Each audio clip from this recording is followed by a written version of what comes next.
Good morning. Topic मैं लेके आई हूँ, मुझे लगता है कि शायद ये टॉपिक किसी भी चैनल पे कवर नहीं होगा। उसका रीजन बताती हूँ। एक तो ये आपके डीके गोयल में ये टॉपिक दिया नहीं हुआ, ये इशू ऑफ डिवेंचर का टॉपिक है। मुझे भी बाय चांस दिख गया तो मुझे लगा कि ये करा दो भाई, ये तो ऐड हो गया है तो करा देना चाहिए। और ये टॉपिक है ASBA allotment of debentures. Share के केस में भी अप्लाई होता है, बट शेयर के केस में कुछ भी डेटा बुक्स में नहीं है तो हमें करने की जरूरत नहीं है। बट डिवेंचर के केस में TS ग्रेवाल में ये टॉपिक डाल दिया गया है और ये भी एक्सरसाइज में नहीं है, इलस्ट्रेशंस में गिवन है। पहले मुझे आपको ये बताना है कि व्हाट इज ASBA, क्योंकि ये थ्योरी में भी आ सकता है और इसका न्यूमेरिकल बहुत इजी है, लेकिन अगर आपने कॉन्सेप्ट सीखा नहीं ना तो आप नहीं कर पाओगे। और न्यूमेरिकल में कुछ नहीं है, बहुत ही लाइट है, लेकिन थोड़ा सा व्यू बदल जाता है, क्वेश्चन करने का तरीका बदल जाता है। अगर आपने ये नहीं सीखा तो 100% आप रॉन्ग करेंगे।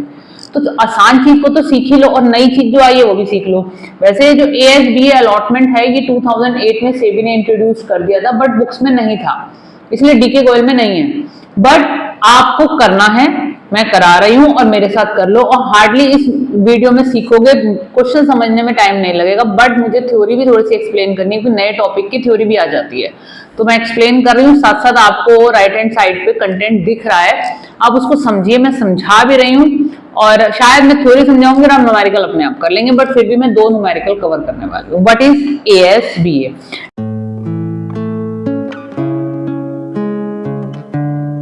Application supported by blocked amount. तो इसमें करना क्या है आपके लिए, बेसिकली आपका ना, आपको याद होगा प्रोराटा आपने शेयर्स में सीखा था, बहुत वीडियोस मैंने प्रोराटा बनाई है। प्रोराटा में क्या होता है कि एक्सेस एप्लीकेशन अमाउंट आती है और हम उसे रख लेते हैं और आगे एडजस्ट कर लेते हैं। अगर लमसम का केस है तो भी हमारी एक्सेस, कुछ हमारा रिफंड होता है, कुछ अलॉटमेंट में एडजस्ट होता है, तो इस तरीके से प्रोसीजर चलता है। यहाँ पर हम बैंक मीडिएटर बनाएंगे और कंपनी को उतना ही पैसा देंगे जितने की उसने एप्लीकेशन मांगी है। जो एक्स्ट्रा अमाउंट है वो बैंक के पास ही पड़ी रहेगी। वो प्रोसीजर क्या है वो समझना लाइन बाय लाइन जरूरी है, जो बुक में भी दिया हुआ है। सेम कंटेंट में एक्सप्लेन करने जा रही हूँ कि आपको थ्योरी में भी करना। 3 नंबर का न्यूमेरिकल बन जाता है थ्योरी का, तो नया टॉपिक आता है वो कवर करते हैं। तो देखिए जो आपको कंटेंट दिख रहा है, application supported by blocked amount.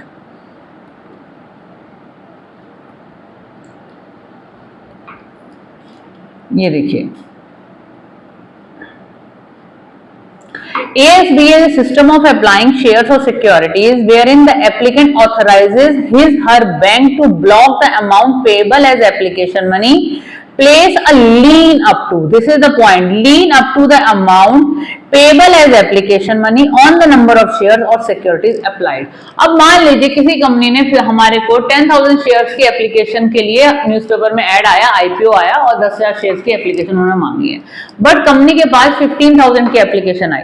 अब आप क्या करते थे कि पहली एंट्री जो बैंक वाले करते थे 15,000 से करते थे, बस वहीं पे ही ट्विस्ट है, पहली एंट्री ही गलत हो जाएगी अगर आपने ये कॉन्सेप्ट सीखा नहीं, आगे तो सारा गलत हो ही जाएगा। कैसे करना है इस केस में, होगा क्या कि हमारा जो बैंक होगा और जो कंपनी का बैंक होगा, तो बैंक एक तरीके का मीडिएटर का रोल प्ले करेगा। फॉर एग्जांपल 15,000 की एप्लीकेशन आई और उस एप्लीकेशन अमाउंट को बैंक एक तरीके से अलग से सेट असाइड करके रख देगा। जब अलॉटमेंट प्रोसीजर कंप्लीट होगा तो वो कंपनी को सिर्फ उसी अमाउंट पे एप्लीकेशन मनी देगा जितने की उसने डिमांड की थी। वो प्रोसीजर होता कैसे है, देखिए जी कैसे वो बैंक काम करेगा वो भी मेरे को समझाना है। On shares or securities being allotted, the bank will transfer the amount due on allotted shares, not on the applied share, क्योंकि बैंक मीडिएटर है वो उतना ही पैसा भेजेगा कंपनी के पास, क्योंकि बैंक बन गया मीडिएटर, उसने क्रिएट कर दिया है लीन, उतना ही पैसा अलॉटेड शेयर्स का भेजेगा और securities company, and remove the lean on the balance amount. ये प्रोसीजर कैसे होता है, आइए कैसे इफेक्ट नीचे आ रहा है समझाती हुई चल रही हूँ। The bank account of the applicant, for example मुझे शेयर्स के लिए अप्लाई करना है, is debited by the bank after the shares or securities have been allotted to him। और जब मुझे शेयर अलॉट होंगे ना तभी मेरे बैंक अकाउंट में से पैसा निकलेगा। इस प्रोसीजर में 15 दिन, 20 दिन, 25 दिन, 1 महीना तक लग जाता है। हम कंपनी के पास पैसा भेज देते हैं, 1 महीने बाद वो कंपनी के पास पैसा वापस आता है, कंपनी को वापस करना ही नहीं है अगर इस प्रोसीजर के अंदर है। और अगर क्वेश्चन ऐसे वाला आएगा तो वहां डिबेंचर केस में ना बेटा मेंशन होगा कि you have to do as per ASBA allotment. अगर मेंशन नहीं है तो बिल्कुल आपको नॉर्मल तरीके से करना है, but if it is mention कि ASB मेथड आपको लगाना है तो बिल्कुल आपको लगाना है। एज ए रिजल्ट आगे देखिए, account holder will get interest on the blocked amount till the time shares और सिक्योरिटीज आर अलॉटेड। मान लीजिए मैंने आज की डेट में 10,000 15,000 के लिए अप्लाई करना है, बैंक को मैंने इन्फॉर्म कर दिया, बैंक ने उस अमाउंट पे लीन क्रिएट कर दिया, पैसा कहाँ पड़ा है, बैंक में पड़ा है, ठीक है। कंपनी के पास अभी पैसा नहीं गया है, कंपनी के पास पैसा कब जाएगा, जब कंपनी अलॉटमेंट प्रोसीजर कंप्लीट करेगी। During that 1 month I can get interest on my 15,000 का जो लीन क्रिएट किया, 15,000 शेयर्स हैं, 10 रुपए के हिसाब से 1.5 लाख रुपए का मैंने जो एक सेट असाइड अमाउंट करने के लिए बैंक को इंटीमेट कर दिया है और एप्लीकेशन मैं भेजने वाली हूँ, उस पर मुझे मेरा इंटरेस्ट का लॉस बेसिकली नहीं होगा और इस केस में कंपनी बेनिफिटेड हो जाती थी। अब ये अगर ये ASB अप्लाई होगा तो कंपनी बेनिफिटेड नहीं है, कंपनी के पास 1 महीना पैसा आता है और सिर्फ एक बंदे का तो नहीं आता, लाखों करोड़ों लोगों का आता है, उस पर कंपनी 1 महीने का इंटरेस्ट खा लेती है। इस प्रोसीजर में खा ही नहीं पाएगी कंपनी इंटरेस्ट। आगे देखिए, application money on allotment of share is remitted to the company, बाद में दिया जाएगा।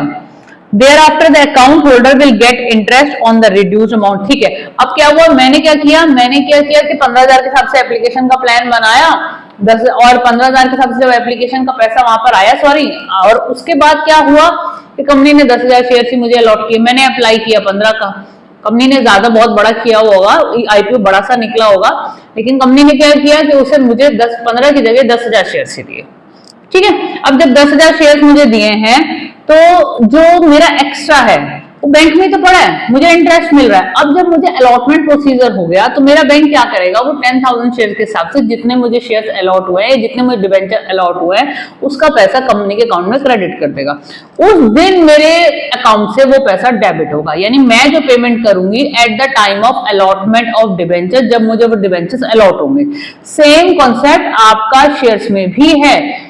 मार्केट के अंदर इस तरीके से ये ASBA 2008 से अप्लाई हुआ है, बट कंपनी फॉलो कर रही है नहीं कर रही है, दैट मैटर्स। आगे सेकंड पॉइंट जो आपको दिया हुआ है, as far as company is concern the company will receive application money on the shares और सिक्योरिटीज अलॉटेड। जितने शेयर को अलॉट करेगी कंपनी को उतने पे ही पैसा मिलेगा। It mean the company will not have access application money, कुछ भी एक्सेस एप्लीकेशन मनी कंपनी के पास नहीं आएगा। The company will demand the allotment money and first call money as per the term of issue. बाद में अगर उस पर अलॉटमेंट है या फर्स्ट कॉल है, कंपनी एज पर इशू करेगी। यानी जो एक्सेस आ जाता था ना कंपनी के पास, क्योंकि मैंने एप्लीकेशन ज्यादा की भेजी, मुझे कंपनी ने कम शेयर्स दिए, तो इस केस में बैंक बन गया हमारा मीडिएटर।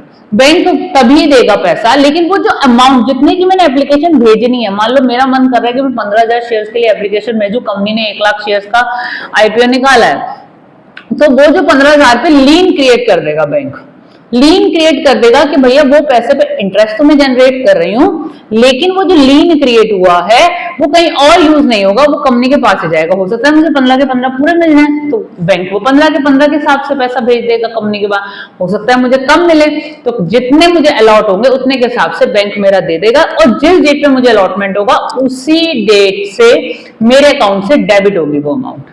पहले क्या होता था, हम पहले पैसा भेज देते थे, प्रोसीजर होता रहता था, ठीक है। Let us take an example to understand it better. अब चलिए जी, अब हम न्यूमेरिकल पे काम करते हैं और मैं आपके सामने न्यूमेरिकल सॉल्व करूंगी, और न्यूमेरिकल जब सॉल्व करूंगी ना बेटा, तब आपको थोड़ा ज्यादा समझ में आएगा। देखिए जी, एक क्वेश्चन मैंने पकड़ा है ये वाला, Blue Star invited application for 10,000 7% debenture of 100 each payable on application through ASBA। Mention किया हुआ है ASBA, मेंशन है, तभी आपने ये रूल लगाना है, नहीं तो नहीं लगाना है, अपने आप से नहीं लगाना है। It receives application for 15,000 7% debentures. अब यहाँ पे वही बात हुई कि 10,000 शेयर्स की एप्लीकेशन करी थी, लेकिन जब एप्लीकेशन आई वो 15,000 डिवेंचर्स के हिसाब से आई। सॉरी, मेरे मुंह से शेयर्स निकल जाता है, डिवेंचर्स हैं, ठीक है। It allotted the debenture to all the applicant on pro rata basis. साफ साफ लिखा हुआ है कि प्रोराटा बेसिस पे किया। अब बच्चा क्या करेगा, सीधा सीधा क्वेश्चन देखेगा, क्वेश्चन में 15,000 रुपए के हिसाब से एप्लीकेशन आई है, पहली एंट्री 15 के हिसाब से कर दोगे, वो हो जाएगी आपकी गलत, क्योंकि यहाँ ASBA एक वर्ड आ गया। चलिए जी, हम एंट्री करते हैं। ये हमारा date column, particular column, amount column, ठीक है। अब मैं इसकी डिटेल में तो नहीं जा रही हूँ, ये नॉइस कर रहा है, इसको हटा देते हैं।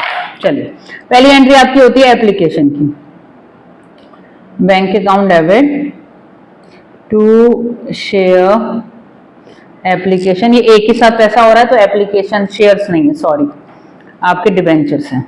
मेरी आदत इतनी गंदी हुई है, debentures application and allotment account. अब क्योंकि कंपनी के पास पैसा एक्सेस नहीं जाएगा, कंपनी के पास उतना ही पैसा जाएगा जितने हो रहे हैं, और उसमें यहाँ डेट मेंशन नहीं है तो अलॉटमेंट वाली डेट आप लिखेंगे। तो बेसिकली जो पैसा कंपनी के पास आ रहा है वो 10,000 शेयर्स पे 100 रुपए के हिसाब से 10 लाख रुपए आएंगे। स्क्रीन पे देखिए, मैं साथ साथ अपनी स्क्रीन पे लिख रही हूँ। मैंने बोर्ड पे ये क्वेश्चन नहीं किया कि मुझे थ्योरी एक्सप्लेन करनी थी, तो मैंने साथ में साथ अपना डिवाइस के हिसाब से मेरे बहुत सारे क्वेश्चन बोर्ड पे मैंने सॉल्व किए मैं लॉन्ग। और एक चीज बोलूंगी कि मुझे ना बताना ये मेथड अच्छा लगता है या बोर्ड पे। कुछ बच्चे कहते हैं मैडम आप चलते फिरते अच्छे लगते हो लाइव बोर्ड पे, पर कभी कभी कुछ थ्योरी एक्सप्लेन करनी है तो स्क्रीन भी चाहिए मुझे। ठीक है, ये एंट्री हुई। उसके बाद जो दूसरी एंट्री होगी आपकी debenture application and allotment account debit, वही 10 लाख से। बहुत सिंपल है ये एंट्री। 100% आप गलत करोगे अगर आपने ASBA नहीं देखा, ये ध्यान रखना।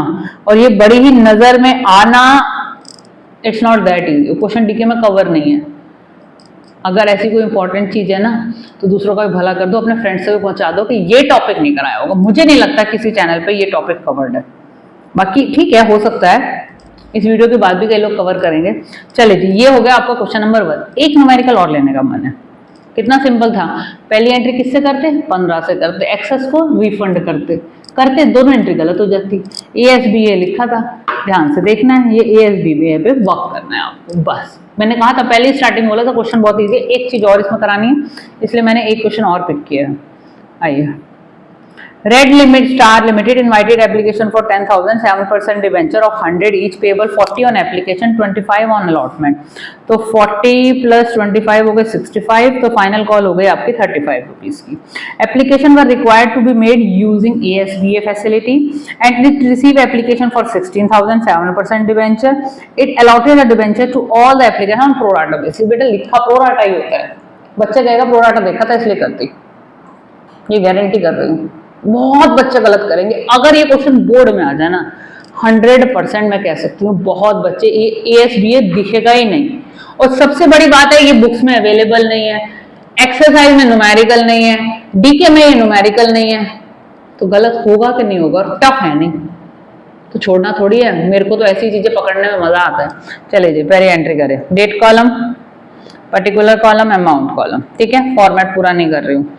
बैंक अकाउंट डेबिट, ठीक है।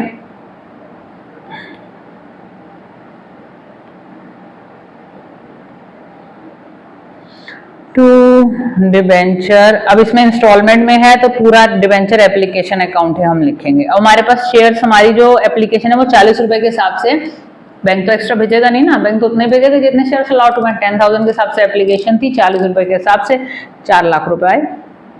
ठीक है, फर्स्ट एंट्री। नरेशंस वगैरह आप अपने आप लिख लेना। इसके बाद second entry, debenture application account debit to, कितने परसेंट डिबेंचर्स हैं ये, 7%। ये परसेंटेज प्लीज लिखिएगा, डिबेंचर 7% डिबेंचर अकाउंट। सो ये वाली एंट्री आपकी 4 लाख से हो गई। ठीक, इसके बाद आपकी जो अलॉटमेंट है वो है आपकी 25 रुपए के हिसाब से, 25 रुपीज के हिसाब से 10,000 शेयर्स पे। अलॉटमेंट पहले ड्यू होगी। Debenture allotment account debit to 7% debenture account. ठीक है जी, 2.5 लाख रुपए की।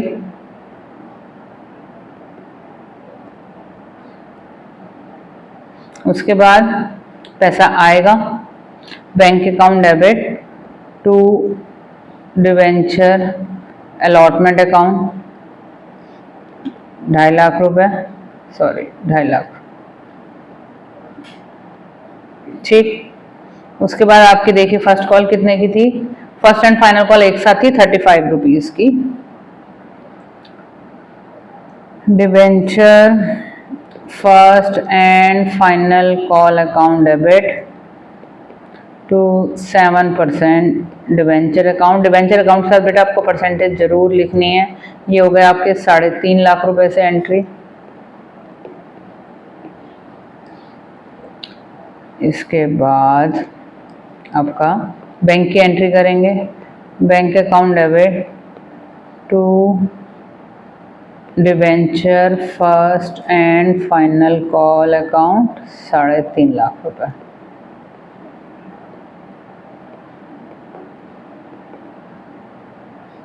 काम की चीज़ लगी ना? मैं हर बार बोलती हूँ लाइक शेयर कमेंट करते नहीं हूँ, आज करके चले जाना। इतनी गुरु दक्षिणा तो दे सकते हो, मैडम सिखा रही हैं। ठीक है जी, ऑल द बेस्ट।